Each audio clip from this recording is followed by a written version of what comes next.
All right, what is going on, everybody? Welcome back. Today we are tackling an absolutely massive, super high yield topic, anemias. Now just think about this for a second. What is literally the most dangerous thing about severe hypoxia? Like, who suffers the absolute most when oxygen drops? It's your brain and your heart, right? Without oxygen, your brain and your heart are basically going to turn into a vegetable. We've got to economize those scarce resources. So in this explainer, we're going to figure out exactly how the body handles lack of oxygen carrying capacity, and way more importantly, how we fix it pharmaceutically. If you're new here, welcome to Confused Neuron. Our whole mission is just three things: learn, understand, and remember. We're bringing that classic high-energy whiteboard teaching style straight to you. Just imagine him standing right in front of you with a marker, writing exactly what I say and saying exactly what I write. I'm throwing up arrows, dropping in little pop-up facts, maybe a quick meme here and there, just doing whatever it takes so you literally cannot forget this pharmacology. If you've ever felt like your neurons are just completely tangled up, you are exactly where you need to be. Let's get into it. Okay, here is our clinical roadmap. We've got 1, intro and symptoms, 2, iron deficiency, 3, the big folate versus B12 showdown, 4, renal anemia and EPO, 5, sickle cell disease, and 6, a rapid-fire review. Starting with Section 1, Intro and Symptoms, or as I like to call it, when your body seriously lacks oxygen. So what's really wild here is the crazy presentation of these symptoms. I mean, sure, you get the classic fatigue, the pallor, being short of breath. Your body is basically screaming for oxygen. But check out these unique clinical markers. Pica. This is where patients literally crave and eat dirt, or ice, or paper. And koilonychias, which is this really weird upward curvature of the fingernails, they look like tiny little spoons. These are massive, flashing red flags for nutritional anemias. Moving right along to Section 2, iron deficiency and its treatments. Welcome to the microcytic bucket. So we treat this with oral iron, right? But listen, not all iron is created equal. Check out the stark differences here. If you're taking notes, draw a massive red star next to carbonyl iron. Ferrous gluconate, that only gives you about 12% elemental iron. Ferrous sulfate, which you see all the time, sits at 20%. But carbonyl iron, that packs a 100% elemental punch. It's huge. The exact amount absorbed actually depends on the body's current stores, so if stores are low, your body naturally absorbs more. But giving all this oral iron definitely comes with a catch. Which brings us to this. What is the most common side effect when taking oral iron? Come on, whenever you get pimped on the side effects of a drug and you have no clue, what's your default answer? Yes, nausea, vomiting, diarrhea, GI distress is the classic side effect here.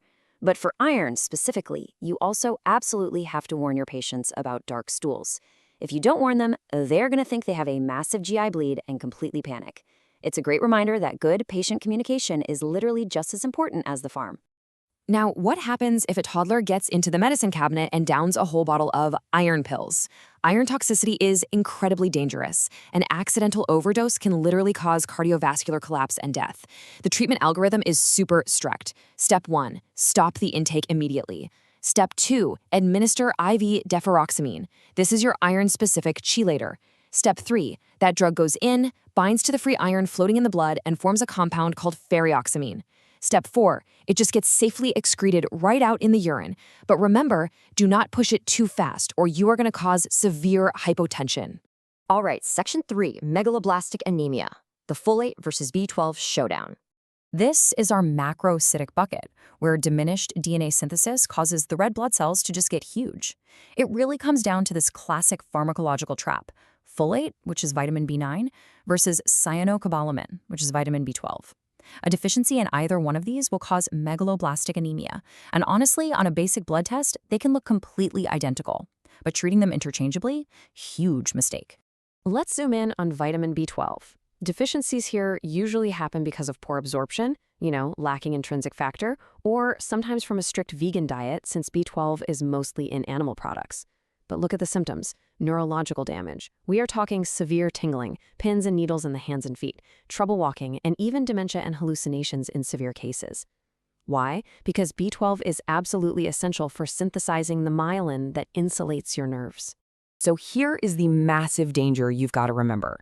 If a patient has a B12 deficiency and some doofus doctor gives them only folate, well, the folate is going to fix the blood abnormalities. The anemia will literally look like it's cured, but all it did was mask the underlying B12 deficiency. Meanwhile, that neurological destruction, it continues silently right under the radar until the damage is irreversible. Do not be that doctor. You've got to find the root cause. Section 4, renal anemia. This is all about the kidneys and the bone marrow. Normally, these peritubular cells in your kidneys act as your body's built-in oxygen sensors.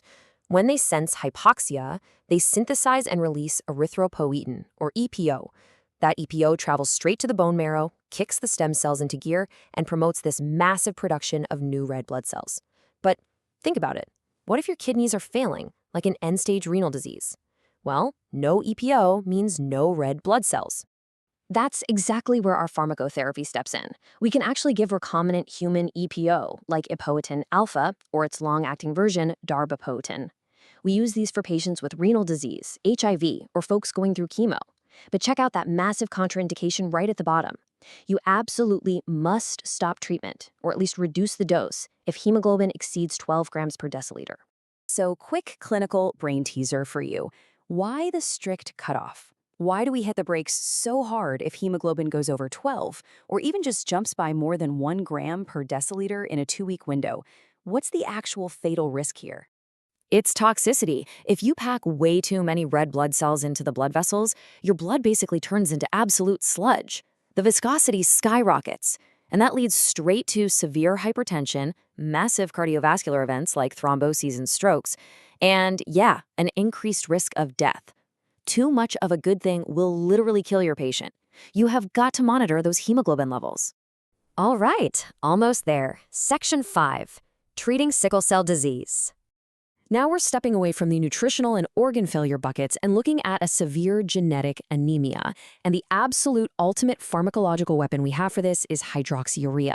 The clinical evidence is clear. This oral drug is incredibly effective at knocking down both the frequency and the severity of those agonizing sickle cell crises. But of course, it's a double-edged sword, right? The side effects of hydroxyurea are no joke. This is a heavy-hitting drug. We are talking major myelosuppression. You are basically suppressing the core of the bone marrow. So say goodbye to your white blood cells, hello neutropenia and a massive risk of infection. Say goodbye to your platelets, hello thrombocytopenia and bleeding risks. It can even cause skin ulcers and secondary leukemias. If you put a patient on this, they need constant, rigorous CBC monitoring. No exceptions. Section 6, treatment algorithms and review. Okay, we've covered a ton of ground today. Let's pull this whole clinical path together. Take a mental screenshot of this summary right here and lock it in. If it's microcytic, you're thinking iron deficiency. We treat it with oral iron, like carbonyl iron, and reverse any toxicity with IV deferoxamine. If it's macrocytic, think vitamin deficiency. We hit them with both folate and B12 so we don't accidentally fry their nervous system. For renal anemia, the root cause is kidney failure, so we give epoetin alpha, but we hard stop before hemoglobin hits 12. And finally, for the genetic bucket, like sickle cell, we manage those crises with hydroxyurea, but watch out for that myelosuppression. To wrap this explainer up, I want to leave you with one final thought to chew on.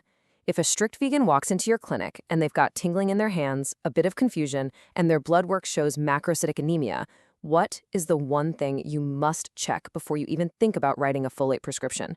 Think about those nerves. Master these concepts, keep those neurons firing, and I will catch you in the next explainer.